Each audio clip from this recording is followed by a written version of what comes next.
जय श्री राम। इंद्रजीत और लक्ष्मण का युद्ध। लक्ष्मण जी का मूर्छित होना।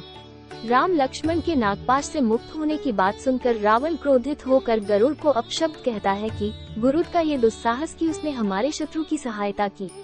लगता है मुझे गरुड़ को भी सबक सिखाना पड़ेगा। इस पर इंद्रजीत अपने पिता रावण को कहता है कि नहीं पिताजी, लंका में अभी युद्ध चल रहा है और अपने देश में चल रहे युद्ध को छोड़कर एक पक्षी के पीछे भागना समझदारी नहीं है। तब इंद्रजीत कहता है कि आज राम और लक्ष्मण नागपाश से बच गए तो क्या हुआ, कल मैं इससे भी भयंकर युद्ध करूंगा और दोनों भाइयों की जीवन लीला समाप्त कर दूंगा। अगले दिन सूर्योदय होने के बाद दोनों सेनाएं फिर से रणभूमि में आ जाती है। राम लक्ष्मण को नागपाश में बांधकर इंद्रजीत का उत्साह और आत्मविश्वास और भी बढ़ चुका था, इसलिए वो मेघों की तरह गरजता हुआ युद्ध भूमि में आता है। राम लक्ष्मण को ललकारते हुए कहता है कि अभी तक नागपाश के घाव भरे नहीं क्या? जो दोनों भाई मेरे सामने आने से डर रहे हैं, आज मैं तुम्हारी उससे भी अधिक दुर्दशा करूंगा। मेघनाद के मुंह से ये ललकार सुनते लक्ष्मण भी आवेश में आ जाते हैं और श्री राम से युद्ध में आने के लिए आज्ञा मांगते हैं। श्री राम पिछले दिन के युद्ध में मेघनाद की रणनीति को समझ चुके थे, इसलिए वो लक्ष्मण को सावधान तथा सचेत रहकर युद्ध करने का परामर्श देकर युद्ध में जाने की आज्ञा देते हैं।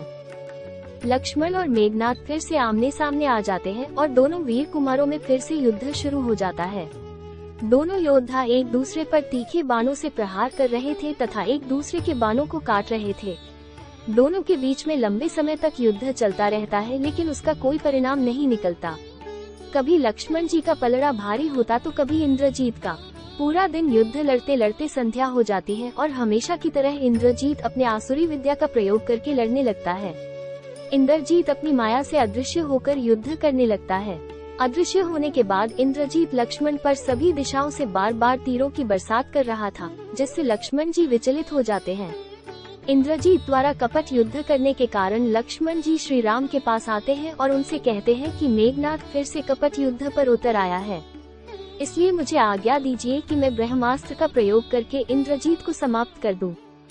लेकिन श्री राम लक्ष्मण जी के निवेदन को न मानकर उन्हें ब्रह्मास्त्र के प्रयोग करने से मना कर देते हैं। श्री राम कहते हैं कि लक्ष्मण, ब्रह्मास्त्र बहुत अधिक विनाशकारी अस्त्र है, इसलिए इसका प्रयोग किसी भी युद्ध में नहीं किया जाना चाहिए, क्योंकि इससे तीनों लोकों में विनाश की ज्वाला भड़क उठेगी। श्री राम के मना करने पर भी लक्ष्मण वापस रणभूमि में लौट जाते हैं और मेघनाद से युद्ध करने लगते हैं। अदृश्य रूप में इंद्रजीत अलग अलग दिशा से लक्ष्मण पर बाण चला रहा था। कभी वो आकाश में जाकर युद्ध करता तो कभी सामने आकर युद्ध करता।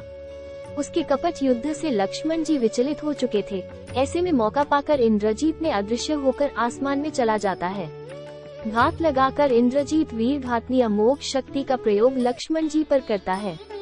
हनुमान जी यह सब देख रहे थे, इसलिए वे उस शक्ति को रोकने का प्रयास करते हैं, लेकिन असफल हो जाते हैं और इंद्रजीत द्वारा चलाई गई वो अमोघ शक्ति लक्ष्मण जी के पीठ के नीचे आघात करती है।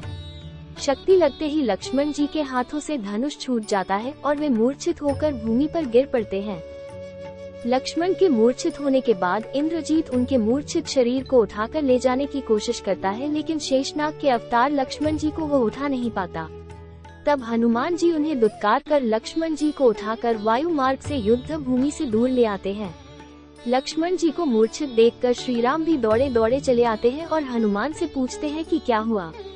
हनुमान जी श्री राम को बताते हैं कि मेघनाद ने छुपकर उन पर एक मायावी शक्ति का प्रयोग किया है, जिससे लक्ष्मण जी मूर्छित हो गए हैं। तब श्री राम ने पूछा कि ऐसी कौन सी शक्ति थी जो मेरे वीर लक्ष्मण को मूर्छित कर सकती है। श्री राम की अधीरता को देखते हुए विभीषण जी उन्हें बताते हैं कि मेघनाद ने वीर घातनी शक्ति का प्रयोग किया है। ये शक्ति उसने अपनी कड़ी तपस्या से प्राप्त की थी और इस शक्ति के वार से कोई भी मनुष्य बच नहीं पाता है। श्री राम का दुख भरा चेहरा देखकर जामवंत जी ने लक्ष्मण के मूर्छित शरीर की जांच की, जिसके बाद वो बताते हैं कि लक्ष्मण के शरीर में अभी भी कुछ प्राण शेष है, लेकिन मेरे पास कोई उपचार नहीं है। तब सुग्रीव विभीषण से इसका कोई उपचार बताने के लिए कहते हैं, तो विभीषण जी कहते हैं कि अगर किसी चिकित्सक से जांच करवाई जा सके तो शायद कोई संभावना हो सकती है। सुग्रीव जी कहते हैं, जहां एक और लहराता अथाह समुद्र है तथा दूसरी ओर शत्रु पक्ष, ऐसे में कोई चिकित्सक कहां से मिलेगा। लेकिन तभी विभीषण जी बताते हैं कि लंका में रावण का एक राजवैद्य सुषेण रहता है, जो कि संभवतः उनकी सहायता कर सकता है, लेकिन उन्हें इस समय लंका से लेकर आना असंभव है। विभीषण की यह बात सुनकर हनुमान जी कहते हैं कि असंभव को संभव बनाना हनुमान का काम है।